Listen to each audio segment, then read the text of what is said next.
Um mundo misterioso, um estilo de vida um tanto quanto desconhecido, criaturas que não existem mais, pessoas que viviam centenas de anos, supostos gigantes que andavam sobre a Terra, e uma época que desperta a curiosidade de muita gente. É claro que nós estamos falando da Era Pré-Diluviana. A Bíblia registra o período antediluviano nos primeiros capítulos do livro de Gênesis. De acordo com o texto bíblico, na Era Pré-Diluviana, a civilização humana alcançou grandes realizações, mas também perpetuou uma cultura de pecado. Mas como era a vida das pessoas naquele tempo? O que elas faziam? O que será que aconteceu no mundo antes do grande dilúvio?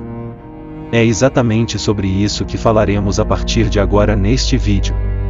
Obviamente, a primeira família antediluviana foi a família de Adão.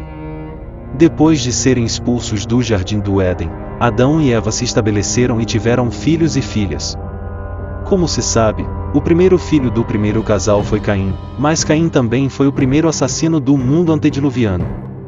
Ele matou de forma covarde Abel, seu próprio irmão. Depois de seu terrível pecado, Caim recebeu uma marca de Deus e construiu uma cidade na terra de Nod. Caim deu a essa cidade o nome do seu primeiro filho, Enoque, e essa cidade antediluviana é a primeira cidade mencionada na Bíblia em Gênesis, capítulo 4. Mas, diferentemente do que teorias extrabíblicas afirmam, a Escritura explica claramente que o homem foi criado por Deus como ser racional e moralmente capaz. Isso significa que, embora o homem experimente um tipo de evolução intelectual à medida que adquire conhecimento e desenvolve novas tecnologias, biblicamente, não houve um processo evolutivo como espécie, conforme defendido por algumas teorias científicas. Isso fica muito claro quando olhamos para os relatos bíblicos sobre o período antediluviano. Como foi dito, Caim, o primeiro ser humano a nascer na Terra, era desenvolvido o suficiente para edificar uma cidade, e seus descendentes, por sua vez, foram responsáveis por grandes invenções. Por exemplo, com Jabal, Jubal e Tubal-Caim, a sociedade antediluviana aprendeu a habitar em tendas, a criar rebanhos de gado, a desenvolver as artes com o uso de instrumentos musicais e a forjar ferramentas através do trabalho com cobre e ferro. Depois, no tempo de Noé, a Bíblia mostra como o homem já tinha a capacidade e os recursos necessários para construir uma grande arca, conforme as instruções divinas. Então, embora a Bíblia não forneça muitos detalhes sobre como foi esse período, fica claro que no mundo antediluviano houve um forte desenvolvimento tecnológico e cultural. Uma pergunta muito frequente sobre o período antediluviano diz respeito à duração desse período, ou seja, quanto tempo durou o mundo pré-diluviano. A verdade é que a Bíblia não explica quanto tempo durou esse período, mas muitos estudiosos acreditam que o tempo decorrido entre a criação e o dilúvio pode ter sido bem maior do que o restante de toda a história bíblica. Já foram feitas muitas tentativas de datar esse período, mas todas sem sucesso. Na verdade, o único registro que fornece algum dado cronológico sobre esse período é aquele presente na lista genealógica de Gênesis, capítulo 5. No entanto, é improvável poder estabelecer datas exatas a partir desse registro, simplesmente porque esse não é o seu propósito. As genealogias bíblicas estão mais interessadas no estabelecimento de linhagens do que na definição de dados cronológicos. Inclusive, algumas dessas listas genealógicas podem ser representativas e não exaustivas, ou seja, pode haver lacunas intencionais nessas listas para priorizar os indivíduos que tiveram alguma relevância na história bíblica. Nessas listas representativas, quando é dito que um indivíduo gerou outro, isso significa que o primeiro indivíduo é o ancestral do segundo, e não necessariamente seu pai.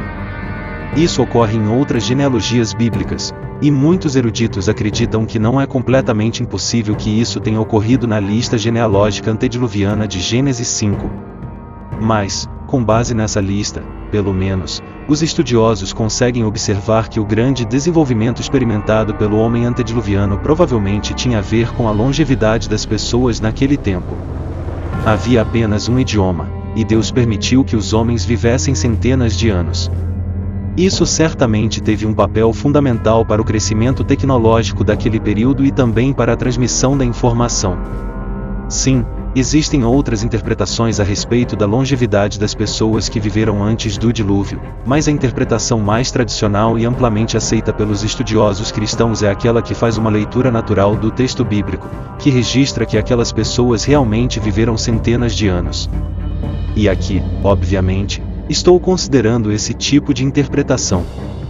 Mas, se tem algo que marcou o período antediluviano, com certeza foi o pecado. A Bíblia diz que o estilo de vida pecaminoso adotado por Caim rapidamente se propagou pelo mundo pré-diluviano. Por exemplo, Lameque, um descendente de Caim, foi o primeiro a adotar a poligamia nas páginas bíblicas, além de também ter sido um duplo homicida que se orgulhava de sua crueldade, conforme nós lemos em Gênesis, capítulo 4, entre os versículos 18 e 24. E o próprio Caim, após ter matado Abel, não apenas não se arrependeu, mas também achou que o castigo divino sobre ele foi injusto. Em Gênesis, capítulo 6, a Bíblia ainda diz que, no período antediluviano, os filhos de Deus se misturaram com as filhas dos homens. É verdade que alguns intérpretes defendem que isso significou uma mistura entre seres espirituais e humanos, em outras palavras, supostamente anjos caídos tiveram relações com mulheres na terra. Mas a maioria dos estudiosos concorda que a interpretação que mais se adequa ao texto bíblico é aquela que diz que essa mistura se tratou, na verdade, da degeneração humana promovida pelo relacionamento de pessoas piedosas com pessoas ímpias, de modo que rapidamente a impiedade prevaleceu e caracterizou toda aquela civilização. Isso quer dizer que, naquele tempo, a linhagem piedosa de Sete foi o ramo da humanidade que preservou o conhecimento de Deus. Mas, com o tempo, essa linhagem se misturou com a linhagem ímpia de Caim, e a depravação espiritual alcançou um limite intolerável. E dessa mistura, inclusive, surgiram os Nefilins, que eram os homens valentes e de grande fama na antiguidade. Mas, no período antediluviano, também viveram pessoas que realmente eram comprometidas com o Senhor. Abel, por exemplo, foi o primeiro mártir, que continuou sendo lembrado como um exemplo de fé até nos tempos do Novo Testamento. Enoque foi outro que teve um relacionamento tão próximo com Deus que acabou sendo transladado para não ver a morte.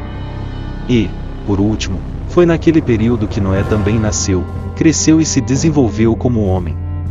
Mas a Bíblia registra que, nos anos finais do período antediluviano, Noé foi a rara exceção de uma pessoa que continuou temente ao Senhor. O texto bíblico diz que a família de Noé foi a única a ser poupada quando a paciência de Deus considerou intolerável a situação de depravação generalizada daquela civilização. E foi assim que o período chegou ao fim, com o derramamento da ira de Deus e a destruição da terra.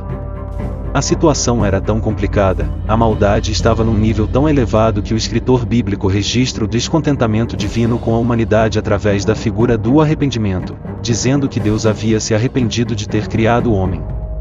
E, no Novo Testamento, o apóstolo Pedro descreve o fim da história antediluviana da seguinte forma: pelas quais coisas pereceu o mundo de então, coberto com as águas do dilúvio.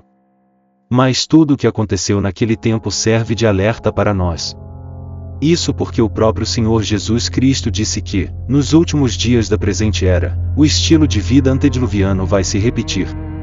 Cada um viverá segundo sua própria vontade, segundo os seus próprios desejos, se banqueteando, festejando, se relacionando, mas todos estarão ocupados demais para o chamado de Deus ao arrependimento. Então, assim como ocorreu com a geração antediluviana, as pessoas só cairão na real quando o juízo de Deus for derramado, sem a oportunidade de alguém voltar atrás.